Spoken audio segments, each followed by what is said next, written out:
Welcome to the channel. Today's topic will be on sole trading concern. इससे पहले के video में अपन partnership chapter complete करे थे पूरा का पूरा, जो कि काफ़ी लंबा था और थोड़े बहुत सजेशंस आए कि वीडियो लंबे हो रहे ऐसा बोल के. तो अपन अब से सब चैप्टर्स डिस्कस करेंगे, जैसे कि अब कर रहे अपन जो है सोल ट्रेडिंग. तो पहले तो अपन देख लेंगे कि आज अपन सोल ट्रेडिंग में क्या क्या डिस्कस करने वाले हैं. तो पहले तो सोल ट्रेडिंग का मीनिंग कि सोल ट्रेडिंग क्या है और उसका डेफिनेशन, उसके बाद में उसके फीचर्स जिसको कैरेक्टरिस्टिक्स फीचर्स भी बोल सकते हैं, और लास्ट है एडवांटेजेस एंड डिसएडवांटेजेस. तो ठीक है, शुरू करेंगे. तो पहले अपन आएंगे इसकी मीनिंग पे. जैसे कि सोल ट्रेडिंग, सोल यानी कि सिंगल, ट्रेडिंग यानी कि बिजनेस. अपन स्टार्टिंग से एक ही पॉइंट बोल रहे कि अपन बिजनेसेस के बारे में डिस्कस कर रहे हैं, यानी बिजनेसेस के कितने टाइप्स के हैं ये देख रहे अपन. इससे पहले के वीडियो में अपन पार्टनरशिप फॉर्म ऑफ बिजनेस देखे थे, तो अभी सोल ट्रेडिंग देख रहे. सोल ट्रेडिंग क्या है, एक जनरल मीनिंग इसका: any business unit which is owned and controlled by a single individual is known as a sole trading concern. The person who manages it is called a sole trader. तो जो single बंदा जो पूरा business चलाता उसको बोलते हैं soul trading. माने कि अब समझिए कि पूरा कैपिटल लाने वाला वो नहीं रहता, पूरा जो भी अब समझिए दुकान है या बिजनेस है जो भी है, पूरा कंट्रोल उसके हाथ में रहता, कैपिटल पूरा उन्हें लाता, प्रॉफिट पूरा उसका रहता, मैनेज भी उन्हें करता, कंट्रोल भी उन्हें करता. तो ये एक ही बंदे के जब हाथ में जब बिजनेस चलता उसको बोलते हैं सोल ट्रेडिंग. जहाँ पे अपन इससे पहले के उसमें देखे कि पार्टनरशिप में पार्टनर्स रहते अलग अलग, उन लोगों को पूरे जो है ओनर्स रहते बिजनेस के. बट यहाँ पे वैसा कोई नहीं रहते, ओनली एक सिंगल पर्सन रहता जो पूरे जो भी है खर्चे और जितना भी प्रॉफिट आता वो सब उसका रहता. तो ठीक है, ये तो था इसका मीनिंग. तो अभी देखेंगे अपन डेफिनेशन. वैसे तो बहुत से इकोनॉमिस्ट इसका अलग अलग डेफिनेशन दिए है, बट यहाँ पे अपन दो डेफिनेशंस लेंगे, LH हैने और SR दवर का. तो पहले LH हैने का देखेंगे क्या है. The individual entrepreneur form of business organization is an organization at the head of which stands an individual or sometimes a family group or individuals as the one who is responsible, who directs its operation and who alone runs the risk of failure. तो इन्हों क्या बोल रहे बोले तो individual enterprises एक form of business है जहाँ पे एक ही हेड रहता, या तो उन्हें या तो उसके फैमिली मेम्बर्स मिलके चलाते बोल के बोल रहा. बट सोल यहाँ पे लाने वाला सिर्फ एक ही रहता, वो मदद करने वाले फैमिली मेम्बर्स रह सकते. ये डेफिनेशन का मतलब है. और जहाँ पे इन्हें ही पूरा रिस्पॉन्सिबल रहता, ऑपरेशन भी इन्हें डायरेक्ट करता, और जो भी लॉस आता वो भी इसको ही देखना पड़ता. तो LH हैने का डेफिनेशन था ये. अब SR दवर का देखेंगे अपन. The sole trader is a person who carries on business on his own, that is without the assistance of a partner. He brings in his own capital and uses all his labor. He also gets himself assisted by others to whom he pays a salary by the way of remuneration. तो इन्हों क्या बोल रहे बोलते हो, एक soul trader एक person है जो पूरा बिजनेस चलाता बिना किसी पार्टनर के. जैसे कि अपन इससे पहले ये एक बोल लिए कि पार्टनरशिप में अलग अलग बहुत से पार्टनर्स रहते, बहुत से ओनर्स रहते, बट यहाँ पे एक ही रहता, उसको कोई असिस्ट करने वाला नहीं रहता, उसका ही पूरा जो भी है उसका ही डिमांड, उसका ही सब कंट्रोल उसका ही चलता. तो ठीक है, उन्हें ही कैपिटल लाता और उन्हें जो भी उसके पास काम कर रहे उन्हें सैलरीज उसको पे करता. तो ये थे अपन जो देखे अभी डेफिनेशंस. तो अब आएंगे इसके फीचर्स पे. तो अपन जब से बोल रहे कि सिंगल ट्रेडर है, उन्हें ही कंट्रोल कर रहा, मैनेजमेंट भी उसका ही है, कैपिटल भी नहीं ला रहा, तो रिस्क भी आए तो ये जो भी है एक ही बंदे के ऊपर गिर रहा पूरा फर्क, जो कि ओनर है बिजनेस का, जो कि सिंगल ट्रेडर है या सिंगल सेलर है. तो इसके फीचर्स देखेंगे क्या है. पहला है इंडिविजुअल इनिशिएटिव. इंडिविजुअल इनिशिएटिव यानी the free concern comes into existence only through the efforts and initiative of a single person. He prepares the blueprint of the business and puts life into it. All factors of production such as money, machines, material, furniture, equipment, etc. are secured by him alone. तो individual initiative मतलब start करना या चलाना। तो individual का है यानी कि सिंगल पर्सन का है, जैसे कि उन्हें ही पैसे लाने वाला है, उन्हें ही जो है प्लान डालने वाला है, बिजनेस चलाने वाला है। तो पहला फीचर इसका यही है कि इंडिविजुअल इनिशिएटिव है ये, यानी कि सिंगल पर्सन लगता स्टार्ट करने के लिए। तो सेकंड है मैनेजमेंट एंड कंट्रोल। क्योंकि ये सिंगल ट्रेडर है तो यहाँ पे एक फ़ायदा ये है, ये अब जैसे कि पार्टनरशिप में कैसा था, कोई पार्टनर रह सकता या कोई पार्टनर बिजनेस में एक्टिविटीज़ में रह सकता या कोई स्लीपिंग पार्टनर भी रह सकता, बट यहाँ पे ऐसा नहीं रहता। ओनली सिंगल सेलर रहता ना, सिंगल ट्रेडर रहता ना, तो मैनेजमेंट भी और कंट्रोल भी इसी के हाथ में रहता। तो अच्छा हो सकता मैनेजमेंट और कंट्रोल बोल के भी अपन बोल सकते हैं, क्योंकि डायरेक्ट कंट्रोल कर रहा ना, इसीलिए। तो थर्ड पॉइंट है अनलिमिटेड लायबिलिटी। अनलिमिटेड लायबिलिटी मतलब, अब इसका अपन एग्जांपल समझने के लिए फिर से पार्टनरशिप पे जाएंगे। अब वहाँ पे अब जब पार्टनर्स कैपिटल लेके आ रहे थे तो थोड़े थोड़े लाने से भी, क्योंकि ज़्यादा पार्टनर्स है, वो थोड़े पैसे भी ज़्यादा अमाउंट में जमा होते। यानी कि समझ लिए अगर उन्होंने लोन भी लिए तो थोड़ा भी ले लिए एक पर्सन, तो जब पूरा यूनाइट होते तो वो ज़्यादा ही हो जाता। बट यहाँ पे ऐसा नहीं है, एक ही पर्सन है, उसको लोन लेने के लिए या डेट लेने के लिए जो भी है उसका एक लिमिट रहता, चाहे उसके प्रॉपर्टी के पेपर्स रहने दो, ये रहने दो। तो जब उसका बिजनेस या लॉसेस में गया या निकाल देने की बारी आई तो बिजनेस तो ज़्यादा ही जाता, बिजनेस के पैसे कवर नहीं हुए तो उसकी पर्सनल प्रॉपर्टी भी जा सकती। वो है अनलिमिटेड लायबिलिटी। और फोर्थ है मोटिवेशन। मोटिवेशन यानी अब जैसे कि देखिए, अब सोल ट्रेडर बोल रहे अपन, अब इन्हों ही बिजनेस में रहता, इन्हें ही पूरे एक्टिविटीज़ देखते रहता, वर्क कैसा चल रहा कंट्रोल करते रहता, लेबरर्स को या एम्प्लॉयज़ को। तो जो भी प्रॉफिट आता इसका डायरेक्ट प्रॉफिट रहता हो, यानी कि डायरेक्ट इसके जेब में जाता हो।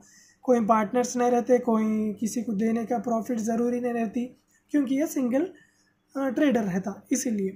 तो इसको जो भी प्रॉफिट आ रहा, वो प्रॉफिट और वो जो हार्डवर्क उन्हें कर रहा, जिसका रिटर्न में उसको प्रॉफिट आ रहा, वो देख के उन्हें मोटिवेट होता, जिससे कि उसको बिजनेस एक्सपैंड करने में और अच्छी मदद मिलती। ठीक है। तो अगला पॉइंट है सीक्रेसी। सीक्रेसी यानी मेंटेनिंग ऑफ सीक्रेट्स।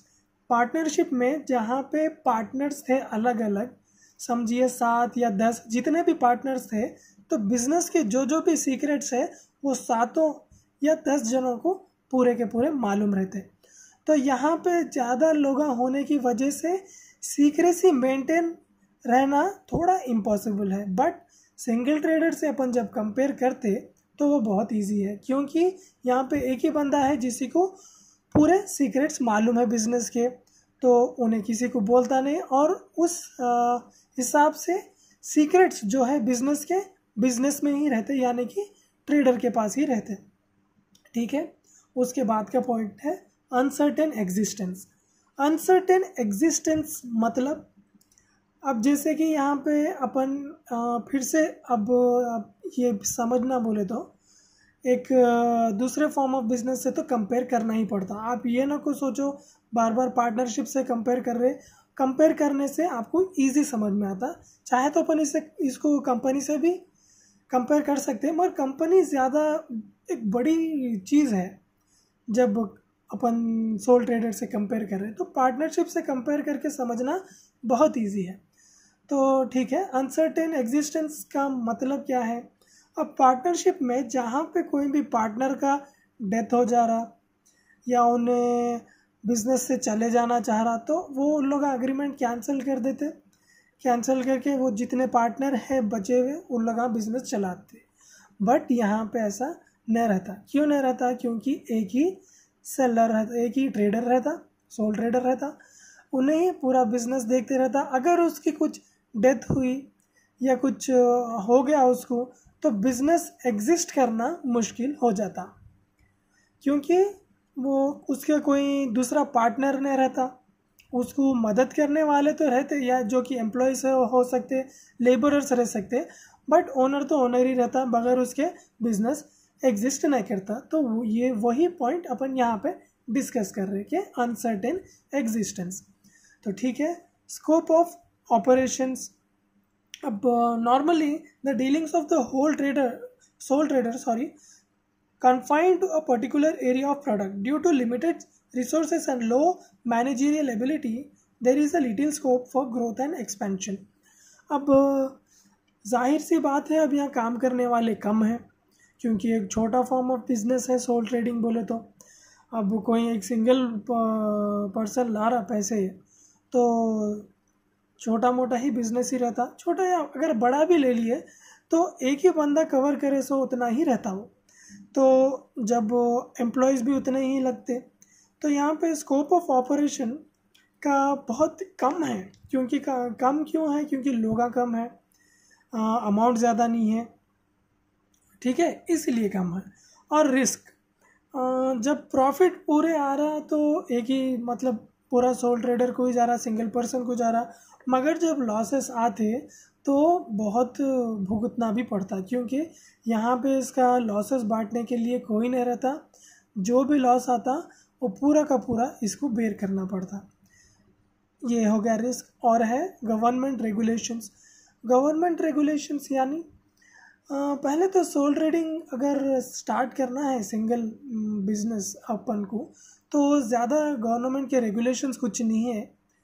कोई भी स्टार्ट कर सकते हैं बिना किसी लीगैलिटी के। हाँ, थोड़े बहुत शॉप्स है जिसके वास्ते लाइसेंस की ज़रूरत है, जैसे कि मेडिकल शॉप हो गया, लिकर शॉप हो गया, स्वीट स्टॉल हो गया। तो ऐसे थोड़े बहुत है जहाँ पे आपको लाइसेंस की ज़रूरत है, जो कि आपको इजी मिल जाता। जब आप बड़े कंपनीज या पार्टनरशिप से कंपेयर करते तो थोड़ा बहुत इजी प्रोसेस है। तो ये तो थे सोल ट्रेडिंग के फीचर्स। अब देखेंगे अपन एडवांटेजेस एंड डिसएडवांटेजेस। तो एडवांटेजेस में फर्स्ट है इजी फॉर्मेशन। इजी फॉर्मेशन क्यों है?